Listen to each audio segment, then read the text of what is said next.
नमस्कार, राम राम. मराठीमध्ये अनंत राऊत सरांची कविता हे खूप व्हायरल झाली आहे. ती कविता म्हणजे दुःख अडवायला उंबऱ्यासारखा, मित्र वनव्यामध्ये गारव्यासारखा. आता मित्र सोबतीला कसा आहे त्यावरती आपली प्रगती हे मित्रांनो अवलंबून असते. मोदीच्या पाठीमागं अमित शहा एक मित्र म्हणून कणखरपणे चट्टानासारखा उभा आहे, म्हणून आज मोदी पूर्ण जगामध्ये आपलं एक वर्चस्व उभा करू शकले. कारण काय, एक मित्र, सखा, साथी. अनेक संजय राऊत आहेत महाराष्ट्रामधील, त्यांनी उद्धव ठाकरेचं अस्तित्वच नामोनिश केलंय. आपल्याला आज याच विषयावरती बोलायचं आहे की संजय राऊतांचं बावळटपणा आपण पूर्णपणे 170 केलायच. आपण ते वारंवार करत असतोच. पण आता पहलगामवरून त्यांनी ठाकरेंची काही इज्जत धुळीला मिळवली आहे आणि जो आपला काही नाकर्तेपणा, मूर्खपणा ह्या लोकांसमोर आणून ठेवलाय, याचा नक्कीच त्यांना परिणाम येणाऱ्या काळामध्ये भोगावा लागेल. आणि आज तरी उद्धव ठाकरे हे सावध नाही झाले तर भविष्यामध्ये आता सावध सावधान समयो अशी अवस्था सुद्धा, ही घटिका सुद्धा येऊ शकते. स्वतःच म्हणत नाही, कारण राज ठाकरे, उद्धव ठाकरे यांचा मधला अंतरपाठ हा देवेंद्र फडणवीसांनी काढला, हे ठाकरेच म्हणले होते. म्हणून मी हे म्हणलो होतो, आता सावध सावधान समयो.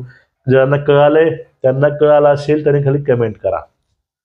आता संजय राऊत नावांचे एक कल्पित विद्वान म्हणत नाही, विद्वान, आणि एक असे स्वयंघोषित राजकारणी, स्वयंघोषित असे एक मोठे जगविख्यात मार्मिक वृत्तपत्राचे संपादक आणि कधीही राजकारणामध्ये कुठे कार्यकर्ता म्हणून काम न केलेले संपादक टू राज्यसभेवरती खासदार वर्णी लावणारे एक लोकप्रिय खासदार संजय राजाराम राऊत. त्यांना लोक ते भांडूपचा भोंगा आहे म्हणून चिडवतात, पण आपण तसं काही त्यांना म्हणणार नाही, कारण ते माननीय उद्धव साहेबांच्या सेनेमधील राज्यसभेचे सदस्य अजून 1 वर्षापर्यंत आहेत. आता हे संजय राऊत नेहमी आपल्या वक्तव्यानं, आपल्या त्या हेट स्पीचनं हे नेहमी उद्धव ठाकरेंना अडचणीत आणतात. पण हे त्या उद्धव ठाकरेंना पण कळत नाही, हेच सगळ्यात मोठं दुर्दैव आहे. आता पहलगाम हल्ल्यावरून जे काही मुळात मागणी राऊतांची आहे ते काय तुम्हाला माहिती आहे? याचं दुखणं काय? याचं दुखणं फक्त एक आहे की अमित शहाने राजीनामा द्यावा. पहिल्या दिवसापासून संजय राऊतांची एकच मागणी आहे. ती मागणी म्हणजे की अमित शहाने राजीनामा द्यावा, गृहमंत्र्यांनी राजीनामा द्यावा. तुम्ही ह्या 2-3 महिन्यामध्ये जे काही बाईट्स आहेत, जे काही भाषणं आहेत राऊतांची, काढून बघा, चाळून बघा, एकच मागणी आहे, गृहमंत्री जबाबदार आहे, त्याचा राजीनामा द्यावा. पहलगाम मधला हल्ला बघा, आता त्या पूर्वी 2008ला यांच्याच मुंबईमध्ये 26/11/2008ला जे काही हल्ला झाला होता, त्यावेळेस तत्कालीन सरकारनं कुठले त्यावेळेस त्यांनी जी काही भूमिका ऍक्शन घेतली होती हे पण राऊतांनी जरा स्पष्ट करून सांगावं.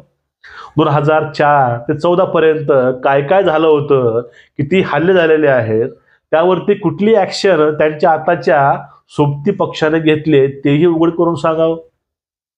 अहो, यावेळेस म्हणजे 14 पासून ते 25 पर्यंत ज्यावेळेस पाकिस्ताननं नाकाम हरकत केली आहे, पण तुम्हाला माहिती आहे का, पाकिस्ताननं फक्त ही हरकती केल्या ते सीमावर्ती भागात केल्या, ते आत घुसून करायचं त्याच्यामध्ये हिंमत नव्हती, कारण त्यांनाही माहित आहे आतमध्ये आपल्याच विचाराचे लोक हे आहेत आतून पोखरायला.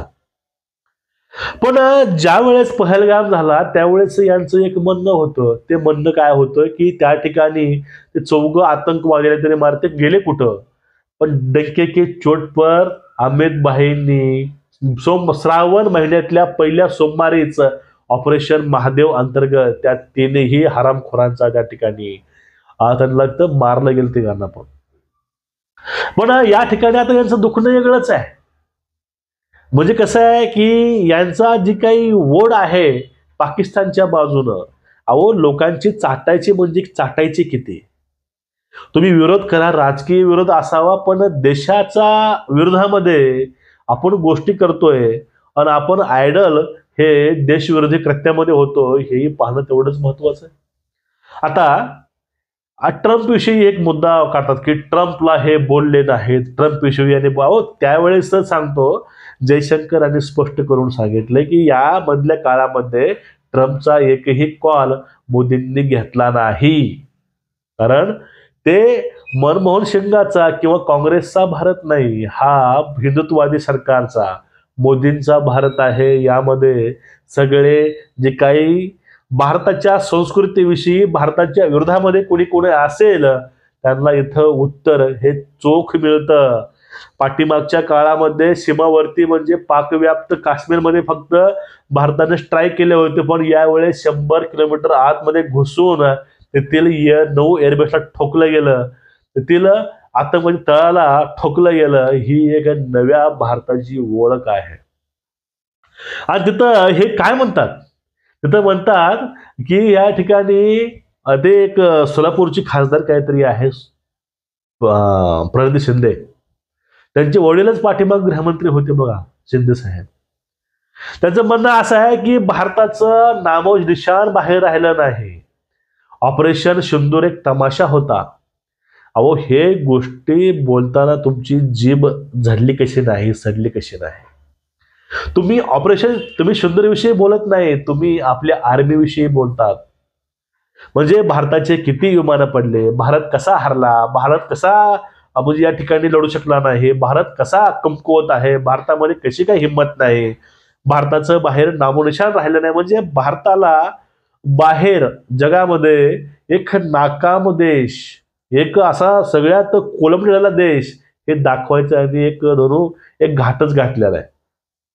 ते पाठीमाग राहुल नावाचा गांधी काहीतरी बोलला होता भाषणामध्ये, आजच बोलला बहुतेक, की भारताची आर्थिक व्यवस्था हे डेड आहे, मेलेली आहे सगळी.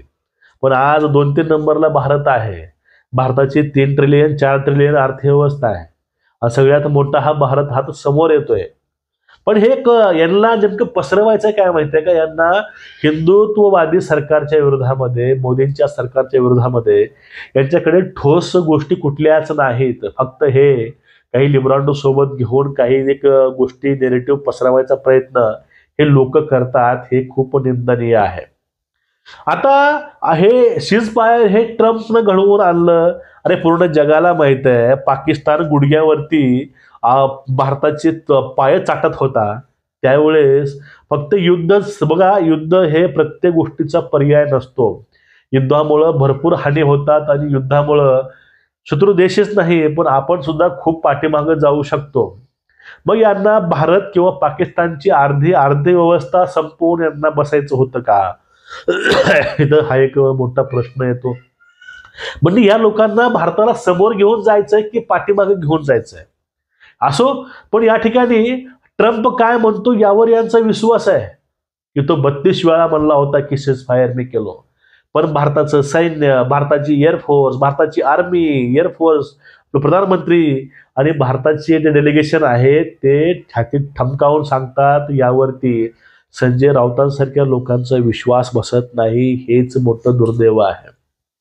आता संजय राऊत हे शिवसेनेला प्रेझेंट करतात राज्यसभेमध्ये.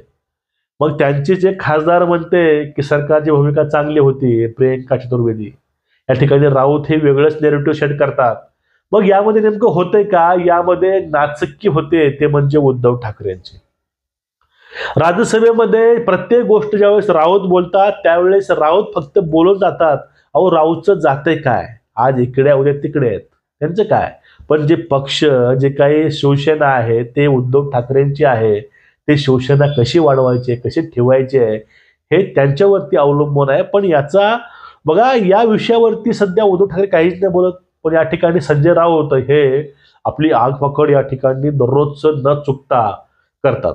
आता तुम्हाला एक प्रश्न पडला असेल की प्रत्येक वेळेस पहलगाम नंतर संजय राऊत अमित शहांचाच राजीनामा काय नेमकं मागतात? कारण संजय राऊतांनाच शिवसेना संपवायची आहे पूर्ण. कारण अमित शहा ज्या वेळेस खवळतील, अमित शहा ज्यावेळेस डिस्टर्ब होतील, ते महाराष्ट्रामधील उद्धव ठाकरेंच्या शिवसेनेवरती ऍक्शन घेतील. आतापर्यंत त्यांनी डोचून सोडलं होतं, त्यामुळे शिंदे साहेब हे भाजपसोबत गेले. आता ते असा प्रयत्न करतात जी उरली सुरलेली शिवसेना आहे ते सुद्धा ठेवायचे नाही. म्हणून ते जाणीवपूर्वक असं करत आहेत का, इथं असा एक मोठा प्रश्न पडतो.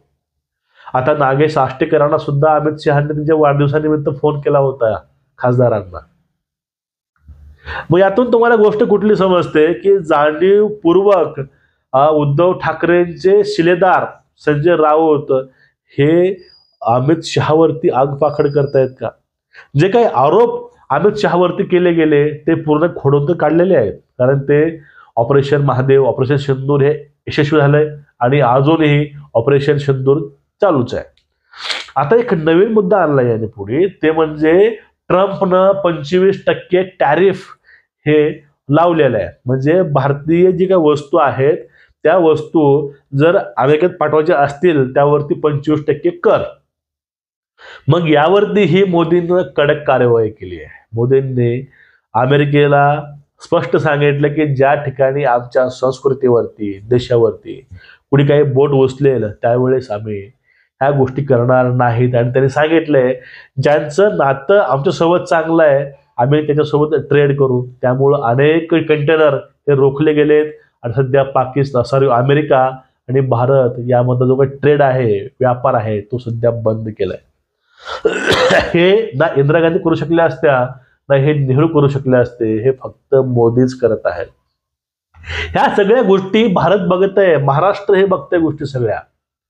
मग सगळ्या ह्या गोष्टी खऱ्या असतील, सगळ्या गोष्टी हे मीडिया समोर असतील, तर तिकडे राहुल काँग्रेस संपवली आहे, इकडे राऊत हे शिवसेना नक्की संपवणार. फक्त सावध व्हायची गरज हे उद्धव साहेबांना आहे, एवढं मात्र नक्की. तुमचं एकूणच या विषयावरती मत काय, नक्कीच व्यक्त व्हा. व्हिडिओ शेअर करा. नमस्कार, जय हिंद, वंदे मातरम.